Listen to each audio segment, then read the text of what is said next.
दिनांक 12 और 13 जनवरी की रात में थाना ककवन क्षेत्रांतर्गत फतेहपुर गांव में एक घर में कुछ व्यक्तियों के द्वारा एंट्री की गई और घर में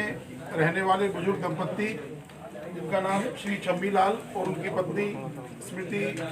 श्रीमती इमरती देवी थे, उनको उनकी हत्या कर दी गई और घर में मौजूद उनकी पुत्र वधू और उसके 2 छोटे बच्चों को डरा धमकाकर घर में नकदी और जो भी आभूषण थे उनको लूट ले गए। इस संबंध में तत्समय सुसंगत धाराओं में अभियोग पंजीकृत करके आयुक्त महोदय के निर्देशन में सभी वरिष्ठ अधिकारियों के द्वारा मौके पर कैंप किया गया और ह्यूमन इंटेलिजेंस, मोबाइल सर्विलेंस और टेक्निकल साक्ष्य, फोरेंसिक साक्ष्य के आधार पर इस घटना का अनावरण किया गया है। घटना के अनावरण पे जो फैक्ट्स हैं वो इस प्रकार हैं कि कुल 6 लोगों के द्वारा घर में एंट्री की गई, जिसमें जो मेन अभियुक्त है उसका नाम हिमांशु है और वो पहले से जो मृतक का परिवार है उससे परिचित है, क्योंकि हिमांशु के जो मामा हैं वो बिल्हौर क्षेत्र में रहते हैं और पहले से मृतक के पुत्र राजकुमार से उनकी जान पहचान है। इसके अतिरिक्त हिमांशु का जो मूल गांव है वहां पर राजकुमार की बहन उसी के पड़ोस के गांव में उसकी शादी हुई है, तो उसके माध्यम से भी इनका जान पहचान एक दूसरे के साथ थी। और हिमांशु मृतक छम्मी लाल को आदर स्वरूप नाना कह के बुलाता था। इसी प्रकार हिमांशु अपने 5 दोस्तों के साथ इनके घर पे गया और उसने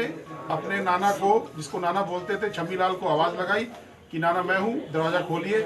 उस बात पे छम्मी लाल ने दरवाज़ा खोला तो हिमांशु ने बताया कि मैं अपने दोस्तों के साथ कहीं जा रहा था लेकिन अभी देर हो गई है, तो आज रात को हम यहीं रुकेंगे।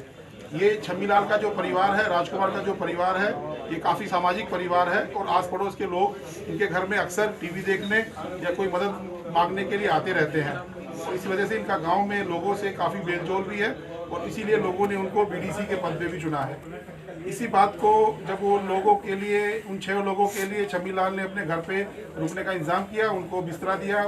रजाई वगैरह दिया, तो रात के समय लगभग 3 बजे इन लोगों ने उठ के छम्मी लाल को और उसकी बीवी को, इन दोनों का गला घोट के हत्या कर दी, क्योंकि वो लोग इनको पहचान गए थे, इनको देखा था। इनकी पुत्रवधू सपना जो कि अपने कमरे में सो रही थी और जैसा इन्होंने पूछताछ में बताया है वह पूरे समय बाहर नहीं निकली, उसको संभवतः जानकारी भी नहीं थी कि ये लोग घर में 11 बजे करीब आए हैं। उसके कमरे में जाकर उन्होंने उसको डराया तमंचा दिखा के और अलमारी में रखे हुए नकदी और बाकी जो आभूषण थे, जो ज़्यादातर बच्चों के आभूषण थे, उनके जन्मदिन वगैरह पे मिले थे, उन सबको वो लूट के ले गए। ये लोग 2 मोटरसाइकिल से आए थे